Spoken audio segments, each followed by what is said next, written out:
सुखद एहसास, तेरी नगरी में आकर भगवन हो रहा सुखद एहसास।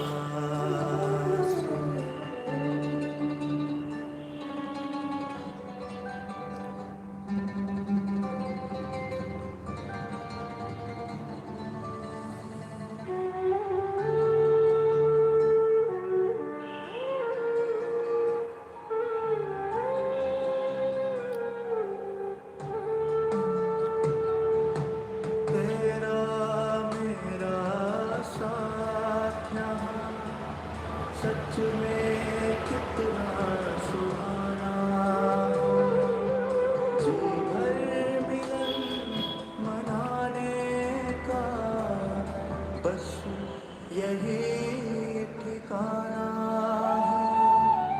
तेरा मेरा साथ यहाँ सच में कितना सुहाना हो, जी भर मिलन मनाने का बस यही ठिकाना है। बरसे मुझ पर निरंतर यहाँ तेरी किरणों का प्रकाश, तेरी नगरी में आकर भगवन हो रहा सुखद एहसास, तेरी नगरी में आकर भगवन हो रहा सुखद एहसास।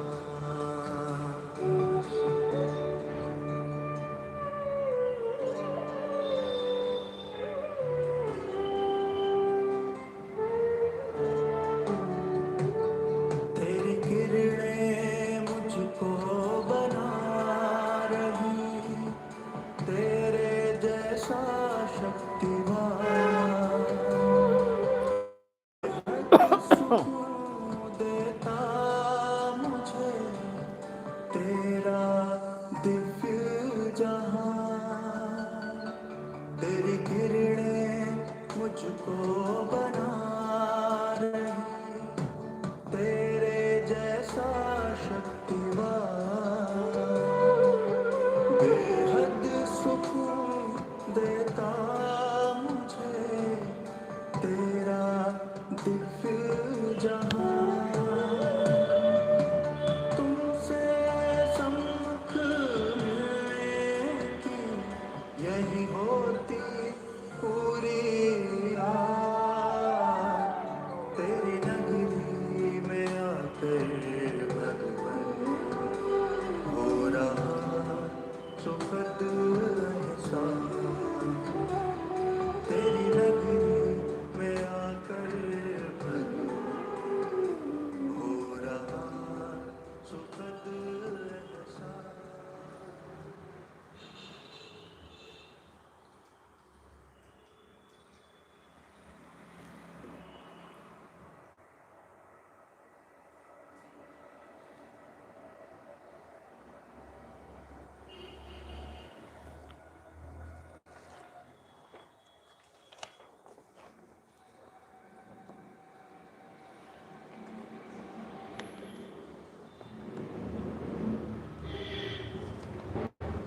ओम शांति। आप सभी भी बोलो ओम शांति। आज की मुरली बाबा की 12 तारीख की है। बाबा कहते मीठे बच्चे बेहद के बाप से सदा सुख का वर्षा लेना है, तो जो भी खामियां हैं उन्हें निकाल दो। खामियां माना कमियां निकाल दो। पढ़ाई अच्छी रीति से पढ़ो भी और पढ़ाओ भी। बाप समान सर्विस के निमित्त बनने के लिए कौन सा मुख्य गुण चाहिए? क्योंकि जब सेवा करते हैं ना तो कई प्रकार के संस्कार वाली आत्माएं सामने आती हैं। तो इसलिए बाबा में जो गुण था, तो बाबा ने कहा वो है सहनशीलता का गुण। देह के ऊपर टू मच मोह नहीं रखना है, योग बल से काम लेना है। जब योग बल से सब बीमारियां खत्म होंगी, तब बाप समान सर्विस के निमित्त बन सकेंगे। सुना, तो बीमारी में हाय हाय हाय मरे हाय गिरे ये नहीं, बाबा को याद करो तो जिस विक्रम से वो बीमारी आई है वो विक्रम खत्म हो जाएगा तो बीमारी भी खत्म हो जाएगी। फिर बाबा पूछ रहे कौन सा पाप होने से बुद्धि का ताला बंद हो जाता है?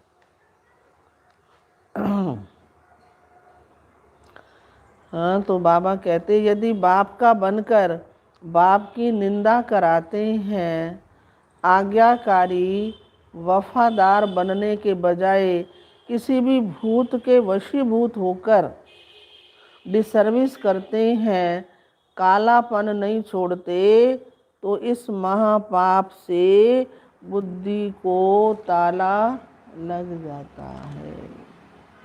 हम बताएं या ना बताएं, लेकिन उसका जो रिएक्शन है, बाबा ने क्या कहा, बुद्धि को ताला लग जाता है। और आज का गीत है, कौन आया मेरे मन के द्वारे पायल की झनकार लिए। ओम शांति। भगवानों वाचे बच्चे जान चुके हैं निराकार जो पतित पावन ज्ञान का सागर है, वो बैठ आत्माओं को पढ़ाते हैं। शास्त्र आदि पढ़ना ये सब है भक्ति मार्ग। सतयुग त्रेता में कोई पढ़ते नहीं, वैसे पढ़ते हैं लेकिन शास्त्र नहीं पढ़ते। द्वापर से लेकर मनुष्य पढ़ते रहते हैं। मनुष्यों ने ही शास्त्र बनाए हैं, भगवान ने तो नहीं बनाए। ना कोई व्यास भगवान है, व्यास तो मनुष्य था। निराकार परम पिता परमात्मा को सब याद करते हैं। भूल सिर्फ ये की है, कौन सी, जो गीता का भगवान श्री कृष्ण को समझ लिया तो बाप समझाते ज्ञान का सागर मैं हूँ, ना कि श्री कृष्ण है। इस बेहद की दुनिया की हिस्ट्री ज्योग्राफी आदि से अंत तक बाप ही जानते हैं कि कैसे ये आत्माएं आती हैं, मूल वतन, सूक्ष्म वतन, और ये है फिर स्थूल वतन। ये चक्कर कैसे फिरता है, ये नॉलेज सिवाय मुझ निराकार बीज रूप ज्ञान सागर के और कोई सुना नहीं सकता। जब भक्ति मार्ग शुरू होता तो भक्ति बैठ ये शास्त्र आदि बनाते हैं। ये शास्त्र तो फिर भी बनने ही हैं, ऐसे नहीं ये बनना बंद हो जाएंगे। भारत का असल आदि सनातन धर्म है ही देवी देवता। सतयुग आदि में देवी देवताओं का राज था। भारतवासी ही अपने धर्म को भूल गए हैं। जो पावन थे वो अब पतित बन गए। इसलिए भगवान कहते हैं क्या, मैं आकर तुमको पतित मनुष्य से पावन देवता बनाता हूँ। पतित मनुष्य से पावन देवता बनाता हूँ। तुम भी जानते हो देवता बनने के लिए हम पढ़ रहे हैं। मानुष से देवता बाप के सिवाय कोई बना नहीं सकता, क्योंकि यहाँ तो सब पतित भ्रष्टाचारी हैं। वो फिर पावन श्रेष्ठाचारी कैसे बनाएंगे? ये पतित आसुरी दुनिया रावण राज है, रजाई तो है नहीं, किसी का राज तो है ही नहीं, डेमोक्रेसी है। गाया जाता राम राज रावण राज। तो भगवान आकर के क्या करते हैं, राम राज्य की स्थापना करते हैं। कहते भी हैं हे भगवान गीता का ज्ञान फिर से आके सुनाओ। कृष्ण तो नहीं सुनाएंगे। अब तुम बच्चे समझते हो हमको कोई मनुष्य नहीं पढ़ाते हैं, मनुष्य की आत्माएं सब पढ़ती हैं। पढ़ाने वाला निराकार भगवान है, वो क्या बनाते हैं? मनुष्य से देवता। तो ये है हमारी एम ऑब्जेक्ट। कौन सी है? मनुष्य से देवता बनना। स्कूल में एम ऑब्जेक्ट के सिवाय कोई क्या पढ़ सकेंगे? जैसे स्कूल में बच्चे जाते हैं तो कोई डॉक्टर, कोई इंजीनियर, कोई टीचर कुछ बनने का लक्ष्य रख लेते हैं ना। तो बाबा कहते हैं यहाँ तुम्हारी क्या एम है? मनुष्य से देवता बनना। तो बच्चों की बुद्धि में है कि हम फिर से मनुष्य से देवता बनने आए हैं। पढ़ाने वाले को भी जानना चाहिए ना। तो यहाँ हमको कौन पढ़ाते हैं? निराकार शिव, उनका नाम शिव है, शारीरिक नाम तो नहीं है। और पढ़ाने वाली पढ़ने वाली होती हैं आत्माएं, जो अपने अपने शरीर द्वारा पढ़ती भी हैं और पढ़ाती भी हैं। हर एक को अपना शरीर है। ये एक ही है परम पिता परमात्मा, जो कहते हैं मुझे अपना शरीर नहीं है। ये था, शारीरिक नाम तो नहीं है ना। और पढ़ाने वाली आत्मा होती हैं, आत्माएं जो अपने अपने शरीर द्वारा पढ़ाती हैं। यहाँ परमात्मा पढ़ाते जिनका अपना शरीर नहीं। हर एक को अपना शरीर है। ये एक ही परम पिता परमात्मा है जो कहते मुझे अपना शरीर नहीं है, मैं इनका आधार लेता हूँ। इनकी आत्मा भी पढ़ती है। किनकी? ब्रह्मा की, जो पहले नंबर में देवता बनती है। जो न्यू मैन था वही अब क्या हो गया है? पुराना हो गया है। कृष्ण है सबसे पहला न्यू मैन, फिर 84 जन्मों के बाद आकर के ब्रह्मा बना।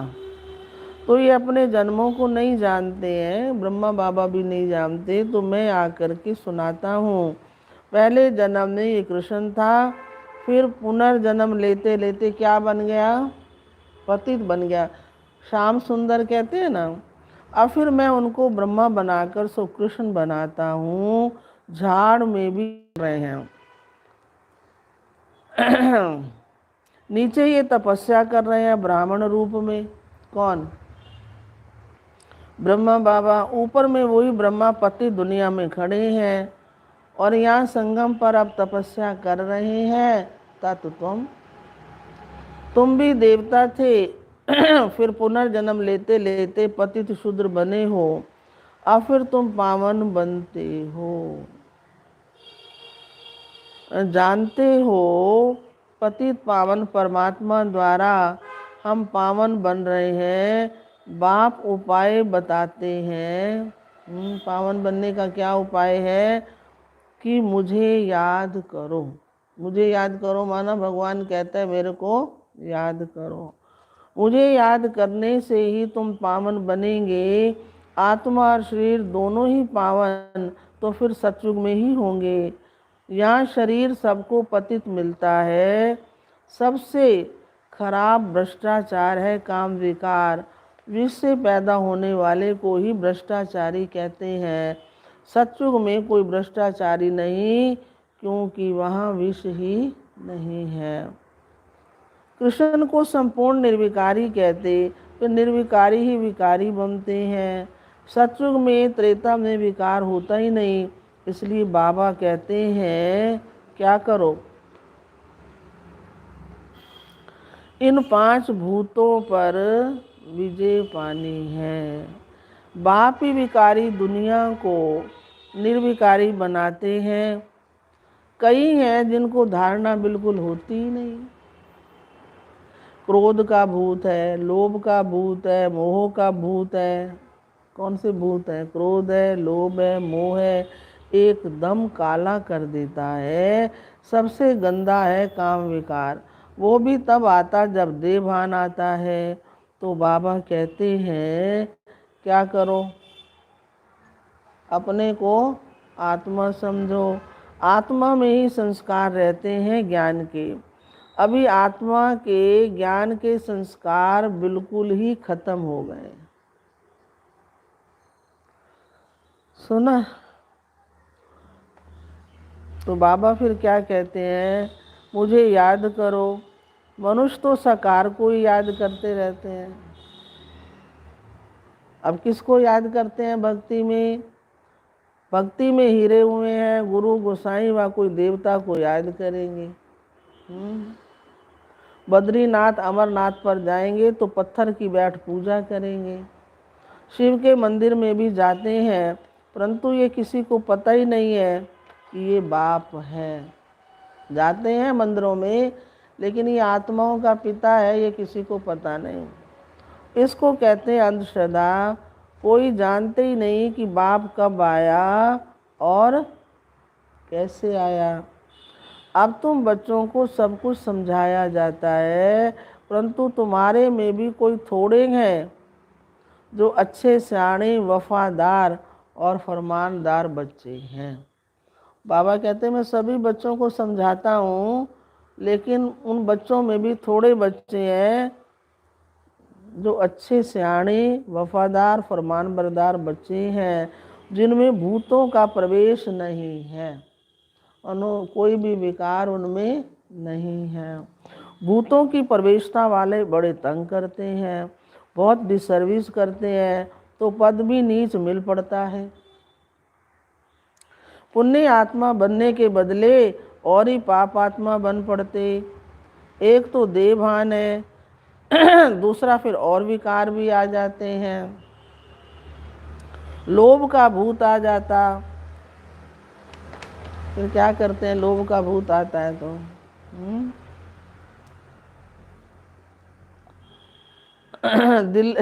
दिल होती रहेगी ये रबड़ी मलाई खाएं, पता ही नहीं लगेगा, दूध के ऊपर मलाई खा खू करके ख़त्म कर देंगे और इकट्ठी करके कहेंगे तू भी खा लेना। अरे भाई मलाई का तो घी बनता है ना, रोटी पे लगाते हैं, अकेले अकेले खा लेते हैं।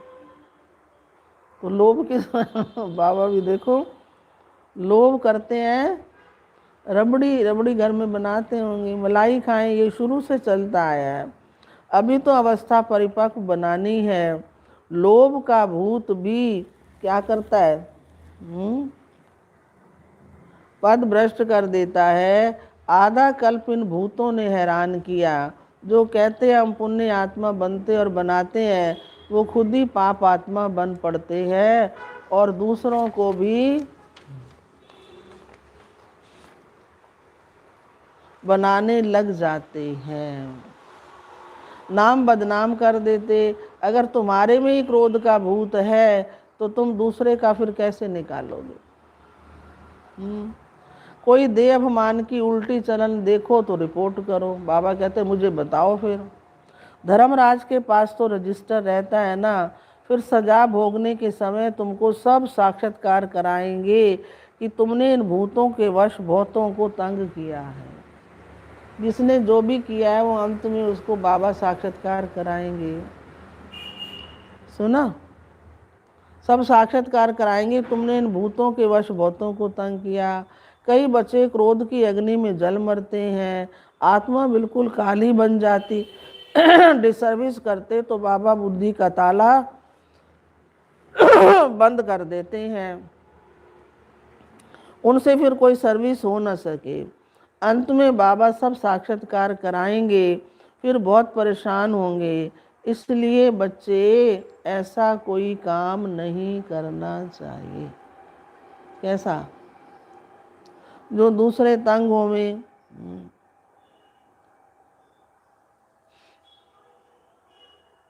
बाबा कह देते हैं अगर उल्टी चलन चलते हो तो रिपोर्ट करो। बाबा समझ जाते हैं देह अभिमान के कारण ये क्या बनेंगे? दास दासी बनेंगे, प्रजा में भी कम पद पाएंगे। बाबा तुम बच्चों को ज्ञान श्रृंगार कराते हैं, फिर भी सुधरते नहीं हैं। इस समय है परमात्मा, इस समय ही परमपिता परमात्मा आकर ज्ञान का श्रृंगार कराए। क्या बनाते हैं? सतयुग के महाराजा महारानी बनाते हैं। इसमें सहनशीलता बड़ी अच्छी चाहिए। देह के ऊपर टू मच मोह नहीं होना चाहिए, हो ना। देह के ऊपर टू मच नहीं, योग बल से काम लेना है। बाबा भी बूढ़ा है परंतु योग में खड़ा है। खांसी आदि होती है फिर भी सर्विस पर रहते हैं। अब ये तो नहीं खांसी और सो गए। बुद्धि की कितनी सर्विस करनी होती है।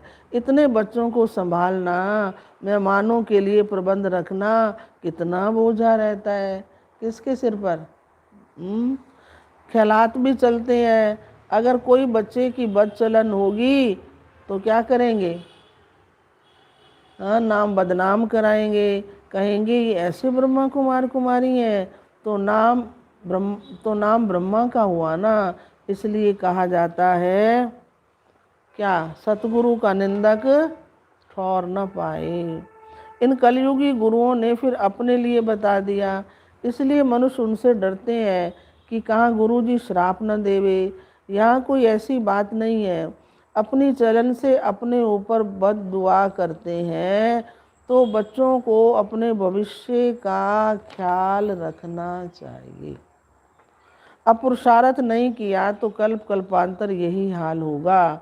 बाप कितना अच्छी रीति समझाते हैं फिर भी कई हैं जो कालापन छोड़ते ही नहीं है, फिर टूट पड़ते हैं अथवा मरकर जहनुम में गिर जाते हैं। जहनुम माना कुएं में गिर जाते हैं।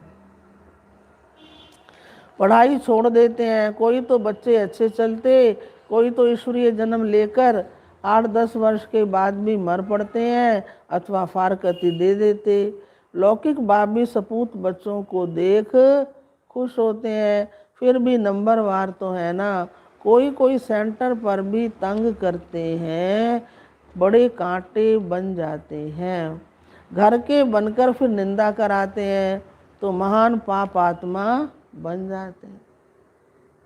इसलिए बाबा समझाते तुम यहाँ आए ही हो किस लिए, बेहद बाप से वर्षा लेने, सुख का वर्षा लेने। तो अपनी खामियां सब निकालनी चाहिए। खामियां माना अपनी कमज़ोरियां, गलतियां, कमियां सब निकालो। स्कूल में पास होने वाले स्टूडेंट शर्त रखते हैं हम 80 मार्क्स से पास होंगे, 90 मार्क्स से पास होंगे। फिर जब पास होते हैं तो खुशी में 1-2 को तारे करते हैं। तो ये बेहद की पढ़ाई है। सूर्यवंशी बनेंगे या चंद्रवंशी वो फिर मालूम पड़ जाता है। सूर्यवंशी राजा रानी जब बनते तो उनके आगे सूर्यवंशी जैसे सेकंड नंबर में हो जाते। राम सीता का जब राज्य चलता है तो लक्ष्मी नारायण छोटे हो जाते, सूर्यवंशी नाम ही खत्म हो जाता। तो ये नॉलेज बड़ी रमणीक है। धारणा अच्छी उनको होगी किनको, जो श्रीमत पर चलेंगे वही उच्च पद पा सकेंगे। शिव बाबा का भक्ति मार्ग में भी पार्ट है और ज्ञान मार्ग में भी पार्ट है। शंकर का काम है विनाश करना। उसका क्या वर्णन करेंगे। शिव बाबा का और ब्रह्मा बाबा का तो बहुत वर्णन है। 84 के चक्र में सबसे नंबर 1 पार्ट है बाबा का। उन्होंने फिर शिव शंकर को मिला दिया। शिव बाबा का तो सबसे बड़ा पार्ट है सभी बच्चों को सुखी करना। इतनी मेहनत का काम है। फिर आराम करते। इनका 84 जन्म का पार्ट है। इस्लामी बोधी आदि तो बाद में आते हैं। वो कोई ऑलराउंड पार्ट नहीं बजाते। ऑलराउंड पार्ट वालों को सुख कितना है। हम ही स्वर्ग के मालिक बन जाते। भारत स्वर्ग कहलाता है। खुशी कितनी होती है। हम अपने लिए क्या कर रहे हैं,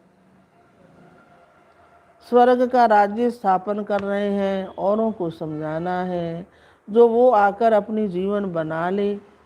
तुम यहाँ आए ही हो किस लिए, बाबा से स्वर्ग का वर्षा लेने। बुद्धि में अगर एम ऑब्जेक्ट नहीं होगी तो बाकी यहाँ बैठ करके क्या करेंगे। ब्राह्मण है, ब्रह्मा के मुख वंशावली, बेहद का बाप बेहद के बच्चे लेते हैं। कितने ढेर बच्चे हैं।